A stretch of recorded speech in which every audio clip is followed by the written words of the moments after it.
গতকালে মিটফোর্ডে ঘটনাটি ঘটেছে একটি যুবদলের কর্মীর দ্বারা, সেটা আমরা প্রমাণ সহকারে পেয়েছি এবং আমরা এই দলের উপরোক্ত নেতাদের জানাচ্ছি যে তারা যাতে সুষ্ঠুভাবে সেটা তদন্তের মাধ্যমে তাদের দলীয় যেই দায়িত্বটা পালন করা উচিত সেটা তারা পালন করে এবং তাদের থেকে যাতে ভবিষ্যতে তাদের কোনো এইসব কার্যকলাপ আমরা না দেখতে পাই সেই প্রত্যাশাটা আমরা তাদের কাছ থেকে করছি। কারণ এটা আসলে এতই নৃশংসভাবে হত্যাকাণ্ডটা ঘটানো হয়েছিল, তো সেই জায়গা থেকে আর কি এটা আসলে আমাদের যারাই সংগঠিত করছে তাদের বিরুদ্ধে আসলে যথাযথ ব্যবস্থা নেওয়া দরকার বিচার কার্যের মাধ্যমে।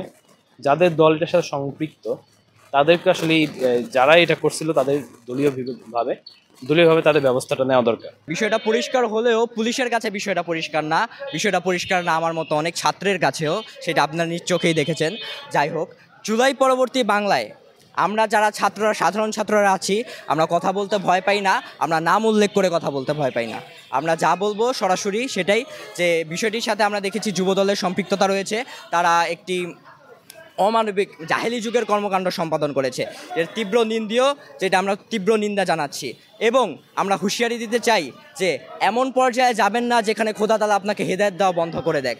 এখনও সময় আছে, আমরাও সবাইকে সাপোর্ট দেই। জনগণের পাশে থাকুন, জনগণের সাথে থাকুন এবং এদেশকে একটি সুন্দর দেশে রূপান্তরিত করুন। এখানে মিডিয়ার একটা দৌরাত্ম্য আমি মনে করি ছিল এবং তারা আসলে এই জিনিসটাকে হাইড করতে চেয়েছিল।